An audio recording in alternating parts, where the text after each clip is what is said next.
안녕하세요. 골든클럽 세계금융연구원 원장 정기준입니다. 코스피 지수가 사상 최고치를 기록했습니다. 물론 이제 투자자들이 그렇게 체감할 때 좋았냐? 그렇진 않죠. 우리 투자자 여러분들께서 실질적으로 좋아하는 류의 종목들이 그렇게 막 오르진 않았었어요. 일단은 최근 들어서 뭐 계속해서 마찬가지인 것 같지만은 어떻게 보면은 항상 시장, 그러니까 대중적으로 관심을 막 그렇게 안 끌 때 그런 종목들이 올라가서 시장에 새로운 가격대를 만들어주고 어떻게 보면은 개인 투자자들이 좀 즐기지 않는 쪽, 대중적이지 않다는 게 그거죠. 이제 개인 투자자들이 즐기지 않는다는 건데, 개인 투자자들에서 눈밖에서 좀 벗어나 있는 종목들이 오히려 좀 신고가를 치고 그럴 때 좀 대장 역할을 해주고 있지 않나, 그런 생각들이 들어서 뭐 늘 그렇긴 하지만 어쨌거나 안타깝긴 합니다. 어찌됐거나 시장이 이렇게 신고가를 치고 하면은 어찌됐거나 순환은 돌죠. 순환을 돈다는 거는 보유하고 있는 종목들이 언젠가는 또 다시 고점을 경신을 하고 한다는 건데, 물론 그게 이제 정치 테마라든지 아니면 뭐 스펙, 우선주 이런 쪽은 아닐 거고요.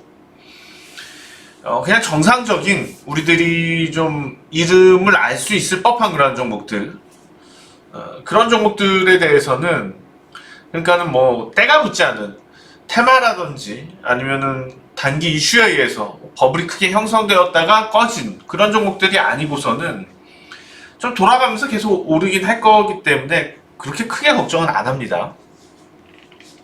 삼성전자 얘기를 안 할 수가 없는데, 지금 시장이 상당히 좀 희망적이라는 건요, 삼성전자가 그닥 힘을 내지 않았는데도 불구하고 코스피가 신고가를 만들었다는 거고, 그리고 이제 다른 증시들, 특히 뉴욕 증시하고 비교했을 때 코스피의 모습이 상당히 좋아요. 이런 점들이 당장 신고가 부담보다도 앞으로의 더 뭐 랠리를, 썸머 랠리, 제가 주구장창 지금 계속 썸머 랠리를 말씀을 드리고, 5월이 아주 매수 적기였고 6월달부터는 좀 오른다, 이런 얘기들. 자, 썸머랠리에 대한 기대에 있어서 지금이 출발점이라면, 오히려 신고가가 난 지금 시기가 출발점이라면 어떤 종목들로 우리가 접근해야 되는지 그런 것도 살펴보도록 하겠고요.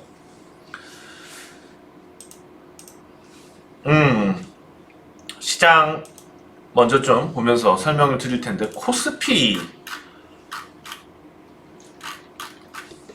자, 코스피 지수 흐름과 삼성전자 흐름을 비교해서 볼 필요가 있어요. 최근 들어서, 그러니까 6월달 들어서의 코스피 구간,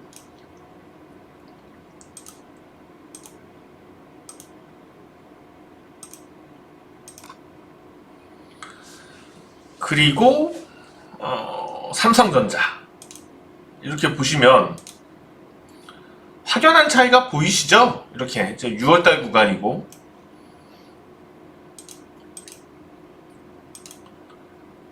자, 코스피 지수 구간이고, 추세 자체가 좀 다르게 형성이 됩니다. 코스피가 탈삼성전자를 했다는 거는 다른 종목들을 받아들일 준비가 되어 있다는 거. 그러면 꼭 삼성전자에 얽매이지 않더라도 시장은 랠리를 펼칠 수 있다는 거죠. 이만큼 좋은 또 시장의 호재도 없을 것 같아요. 너무 삼성전자에 매여 있었다 보니까 그런 것 같아요. 개인 투자자들이 또 삼성전자에 대해서 역시 그러니까 코스닥에 많이 데이다 보니까 코스닥 그런 트레이딩성 종목들에 대해서 많이 디다 보니까 개인 투자자들이 또다시 좀 눈을 돌린 거는 그래도 삼성전자라는 거였었거든요. 그래서 그래서 개인 투자자들이 삼성전자를 많이 샀단 말이에요. 올해. 그러니까 오히려 그러다 보니까는 그런 쪽은 안 오르고 관심이 없어진 카카오 게임즈가 상장한 이유, 카카오 게임즈가 상장한 이후에 카카오에 대한 관심이 급냉했습니다. 그리고 카카오 게임즈도 상장했을 때 이슈 이후에 카카오 게임즈 주가가 별로 안 좋잖아요.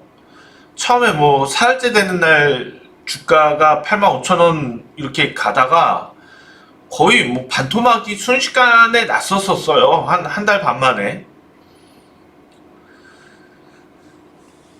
이게 벌써 작년 9월인데, 그러면서 작년 9월에 이렇게 크게 등락이 지나가고, 자, 다시 카카오 주식으로 올게요. 그 이후에 이렇게 관심이 이 구간인데,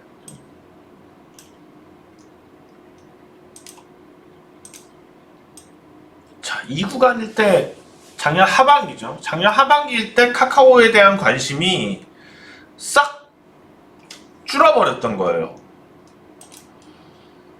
그런 이후에 자,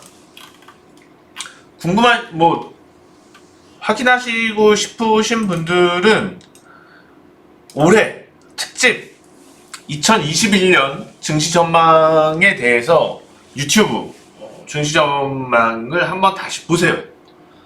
2021년 거기서 보시면은 카카오 네이버에 대해서 올해 유망하다고 강조해서 추천이 나오고, 그리고 그 이후에도 제가 투자 전략을 통해서 강조해서 계속 말씀을 드렸어요. 지금 그 이후에 주가가 173,000원이면 이 큰 우량주가 70% 80% 올랐단 말이에요. 근데 사실 시장은 신고가인데 그만큼 수익 난 사람이 어딨어?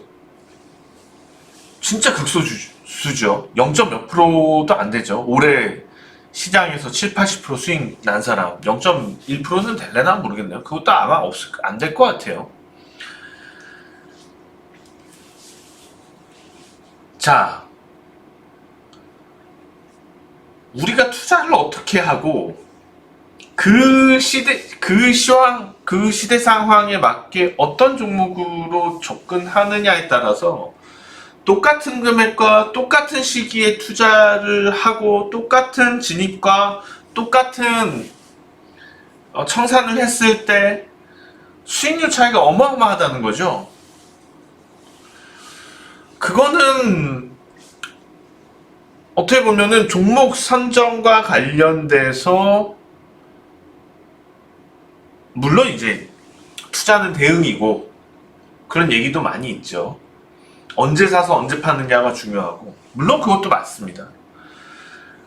근데 지금 이 대목에서 본다면 종목 선정의 중요성도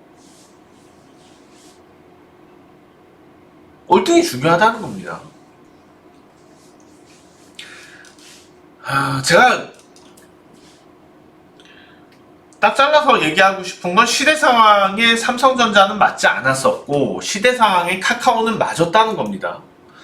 단순히 언택트의 문제는 아니죠. 언택트에 의해서 카카오가 부각이 되긴 했지만 단순히 언택트 때문만은 아닙니다. 시대가 바뀌었기 때문이에요.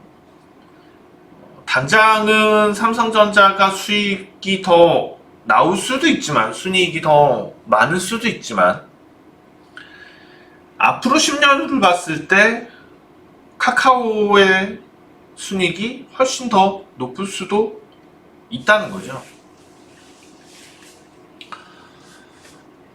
그러니까 당장 누가 더 건실하고 이것보다는 10년 후에 누가 더 많이 벌 수 있는 가능성을 가지고 있는가가 더 중요하다는 거예요. 문제는 그거는 솔직히 10년 후 가봐야지 정답은 알죠. 답은 나오죠. 근데 중요한 건 그게 아니에요.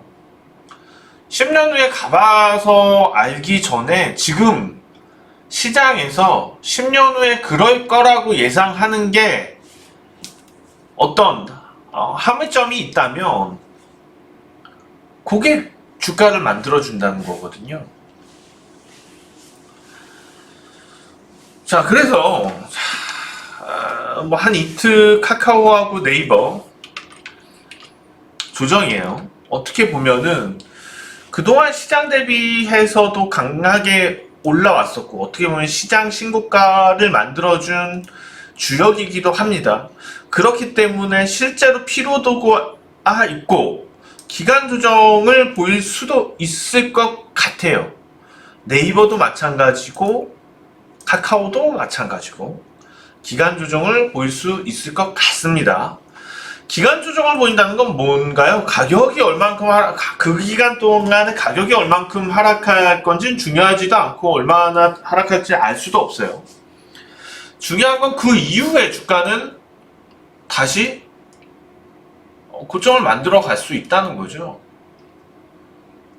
카카오가 30만 원을 가더라도 실제로 너무 과하다라고 그렇게 표현할 애널리스트들은 많지 않을 것 같아요. 무슨 얘기냐 하면 실제로 눈에 보이는 수익들이 잡혀오고 있는 거고 실제로 눈에 보이는 수익들이 창출이 되고 있는 상태에서 앞으로 사업에 있어서도 뭔가 더 해나갈 것들이 풍부하다면 지금 보시면은 뭐 야나두부터 해서 이 회사 저 회사들이 카카오하고 엮여요.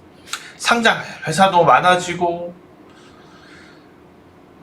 그러니까 어떻게 보면은 뉴 문어발식 대기업이 되는 겁니다. 과거에 문제들이 많이 너무 문어발식으로 자회사들이 많다 보니까는 대기업들 여기에 대한 문제 제기도 많았었고 규제도 많았었고 근데 지금은 보시면은 이젠 또 새로운 형태의 문어발식 이런 플랫폼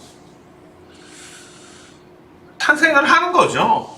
어마어마합니다. 앞으로 나올 수 있는 부분들도 그렇고 네이버도 마찬가지고 이제 네이버도 쿠팡을 견제하기 위해서 네이버는 또 쇼핑 쪽으로 그러니까 카카오하고 약간 네이버하고 경로를 다르게 하는 경향도 있는 것 같습니다.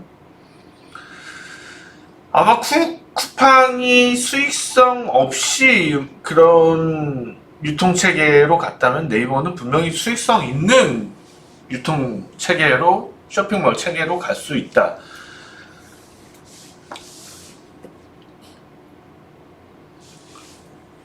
조정은 기회라는 거죠. 자, 지금은 만약에 이런 신고가 시장 흐름 랠리에 아직 편승을 하지 못했다면은 좀 이런 카카오라든지 네이버를 잡기 위한 좀 기다림도 필요할 수 있지 않나. 기간 조정을 보일 때 좀 진입하는 것도 나쁘지 않다고 생각을 하고 있고 카카오가 많이 올라서 부담스럽다면 네이버도 저는 당장에 카카오처럼 어떤 이슈거리 카카오뱅크 상장에 대한 이슈거리가 없기 때문에 탄력적이지 않았다면 다른 뭔가가 튀어나올 수도 있죠. 네이버도 그러면 카카오 급상승한 것처럼 할 수 있다는 겁니다. 자, 이상은 플랫폼 네이버 카카오에 대한 얘기였고요. 그 다음에 또 우리가 얘기할 수 있는 것 중에는 인플레이션을 또 무시는 할 수 없죠. 인플레이션에 대한 여러 가지 뭐 미국에서 위협이 있었고 이제 우리도 하반기 딱 거기서 이게 영업 제한 시간이 풀리죠. 12시까지 영업하는 시간이 이제 다음 달부터인데 7월부터고 아예 이제 영업 제한이 아마 9월 정도면 풀리지 않을까라고 짐작을 합니다. 해외여행에 대해서도 내년부터는 좀 많이 자유스러워질 거고 백신 접종이 거의 뭐 내년 되면은 70%는 될 거니까 거의 70%될 거니까요. 그렇다 보면은 인플레이션이 가속화되고 금리 인상에 대해서 얘기가 나올 거고요. 그럼 그 이전부터 해서 관련된 종목들에 대해서도 수익성도 물론 봐야지 되지만 거기에 대한 이슈에 있어서 오를 종목들이 있다는 거죠. 최근 들어서는 이제 보험 종목들도 많이 오르고 했는데 일단 시장이 신고가를 치는 상태에서 사실 뭐 또 코인 시장도 별로 좋지 않고 벌써 국내 코인 시장의 거래 대금도 많이 줄은 상태죠. 결과적으로는 이제 주식시장의 어떤 랠리와 함께 거래량도 많아질 거고 그러다 보면은 증권주에 대해서 관심을 안 가질 수는 없을 거예요. 금융주 중에서도 증권주에 대한 관심을 가질 필요가 있는 시점이고요. 그렇다면은 브로커리지 중심 키움증권도 괜찮을 거고 저는 뭐 미래에셋증권도 나쁘지 않다고 보입니다. 이거 뭐 원체 좀 중장기적으로 봐야지 되는 종목이고요. 자, 제가 예상하는 미래에셋증권의 주가 흐름 이런 분위기를 만들어주지 않을까 생각이 들고요. 그러면은 연내에 11,000원, 12,000원 수준 이거는 실질적으로 상당한 안정판을 갖고 있는 거죠. 실질적으로 삼성전자를 지금 들어가는 추천을 하기보다는 오히려 금융주 쪽 보험도 좋지만 미래에셋증권 같은 당장 보이는 그런 상승폭이 막 가파르거나 크지는 않지만 안정적으로 저는 추세를 만들어서 꾸준하게 계속 2년 정도는 랠리가 이어질 수 있지 않을까. 그러면 2년 동안에 50% 60% 수익이 쉬운 거냐고요? 그렇지는 않죠. 이런 뭐 안정적인 투자를 원한다면 미래에셋증권도 괜찮지 않을까 생각이 든다는 거고요. 앞서 보셨던 키움증권도 갑자기 또 시장의 거래 대금이 확 살아날 조짐이기 때문에 서머랠리 그 시점에는 단기적으로 이런 종목들이 좀 상승이 나올 수도 있다고 보여지고 있습니다. 그래서 충분히 관심 가질 만한 종목이다. 그리고 이제 그 온라인 뱅크, 모바일 뱅크 관련돼서 카카오뿐만 아니고 토스도 많이 주목을 받고 있죠. 토스 투자 관련돼서는 이제 상장사 중에서 역시 또 두나무 지분도 갖고 있는 하나투자증권 또 그때 두나무 때문에 비트코인 때문에 올랐는데 토스도 만만치가 않고 그래서 저는 하나투자증권이 그런 쪽에 투자가 또 잘 돼 있어서 여기도 그런 거 한번 이슈가 되면은 또 주가가 한번 흐름 나올 수 있다고 봐요. 물론 이게 좀 약간 이거는 트레이딩성이 더 가까울 수도 있지만 어찌 됐거나 한 번은 움직일 수 있다고 보여집니다. 그 다음에 토스 모바일 뱅크 토스와 관련돼서 신한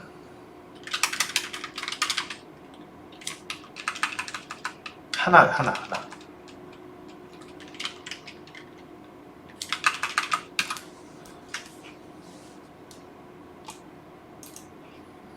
하나금융지주 주가, 하나금융지주가 10%를 갖고 있는 것 같은데, 원체 토스 젊은 층에서 또 그 토스에 대해서 많이 하고 있어요. 카카오뱅크만큼이나 또. 그래서 이게 아마도 시간이 가면 갈수록 이쪽에서의 금융 거래 비중이 많아질 것 같습니다. 그래서 나스닥 상장한다는 얘기도 있고 어쨌거나 거기에 대한 수혜도 한번 충분히 움직일 수 있지 않을까. 그래서 은행주 쪽에서 하나금융지주에 대해서 좀 주가 상승에 대한 추가 상승에 대한 기대 역시 놓칠 수 없을 거고, 인플레와 관련된 이슈도 있고, 저는 금융주에 대해서도 중장기 투자로 연초부터 계속 얘기를 드리고 있는데, 인플레도 인플레지만은 실질적으로 이 모바일 뱅크 관련된 이게 아예 은행 산업 패러다임의 변화가 있을 때 항상 그 산업의 주가가 많이 올라가거든요. 과거 이제 막 우리은행 중심으로 점포수를 많이 늘릴 때 있었잖아요. 그때도 한번 이슈들이 있었는데, 지금은 이제 모바일 쪽, 모바일 뱅크 쪽의 이슈를 타다 보니까는 그 부분에 있어서 또 어떤 기회를 맞을 수 있지 않을까. 그 다음에, 자, 지금 이제 금융주까지 말씀을 드리고 있는데, 그 밖에도 보고 있는 종목이, 자, 사이드로, 인플레 얘기가 나오니까는 식료품 가격 관련돼서, 일단 이것도 역시 다 지금, 시대 상황을 반영한다는 부분이 다 엮여 있는 거예요. 우리 모바일과 관련된 산업, 여러 가지 산업들, 거기서 카카오, 네이버가 출발점인 거고, 그 다음에 이제 금융권에서도 토스 말씀드리고 있는 거고, 이제 CJ제일제당, 어떻게 보면은 외식과 관련될 수 있는 부분들, 쿠팡이츠라든지 배달의 민족이라든지, 이제 코로나 사건이 터진 이후에 배달이라는 게 엄청나게 활성화됐습니다. 그러면서 외식 문화가 상당히 빠르게 가속화됐어요. 볼륨이 늘어난 상태인데, 여기서 식료품 가격이 오를 수 있는 측면이 있다면, 어떻게 보면은 그것 때문에 실제로 가정에서는 사 먹는 게 더 싸다고 느낄 수도 있는 거고, 또 외식업체들도 약간 가격을 높일 수 있는 빌미도 있는 거고요. 어쨌거나 그런 측면에서 CJ제일제당 주가의 레벨 변화에 대해서 주목을 해볼 필요가 있을 것 같고, 지금은 기술적으로 본다면은 추세, 상단에서의 추세 흐름이 있는데,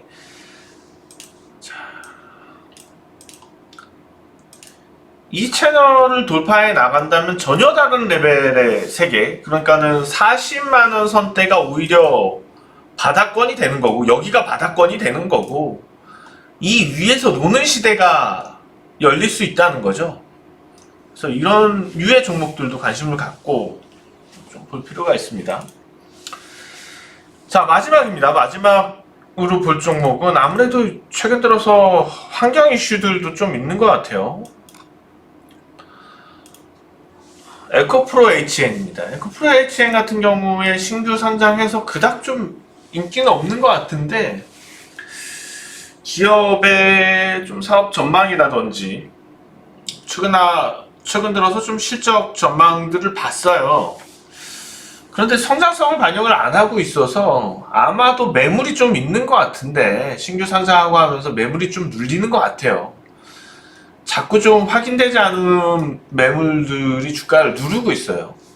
그런 부분들이 다 소화가 되면은 날아가겠죠. 그럼 이런 종목들은 어떻게 투자를 하는 게 좋을까요? 그런 매도 물량들이 많이 나올 때, 그런 시점에 저가에서 받는 전략들, 이를테면은 요런 날들이죠. 요런 날들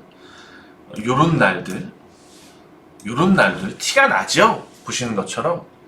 네, 그런 전략으로 가면 또 좋은 중장기 수익이 터질 수 있는 가능성이 높은 종목이지 않을까 생각이 드네요. 어쨌거나 시장이 좋아져서 천만다행입니다.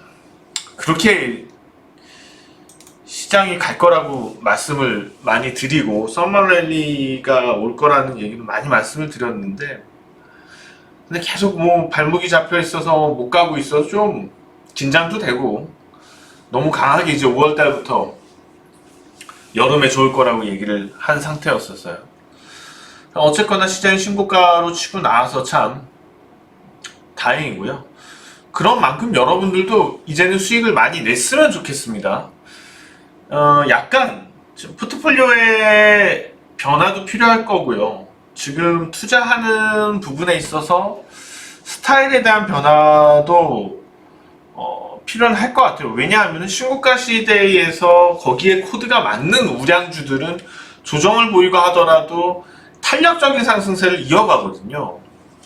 그러면 치고받고 하는 식의 투자보다는 오히려 좀 여유를 가지면서 기다림도 있으면서 좀 분할 매수도 여유롭게 한두 종목을 가지고 핸들링 하면서 좀 빠지면은 주식을 비중을 늘리고 추세가 강하고 오히려 잘 오르는 종목에 우량주에 올라타서, 그래서 우량주라고 시시해지지는 않을 거니까는요, 우량주에 대해서도 부담없이 좀 다가서는 전략이 필요할 것 같고요. 기대 수익 역시도 우량주니까 이 정도 올랐으면 됐다라고 생각하지 마시고, 이럴 때 뭐 더블 나는 종목들도 많으니까요, 우량주들 중에서요. 그런 전략 필요하지 않을까. 오늘 여기까지 하고 마치도록 하겠습니다. 다음 주에 다시 뵙겠습니다. 정기준 원장이었습니다. 고맙습니다.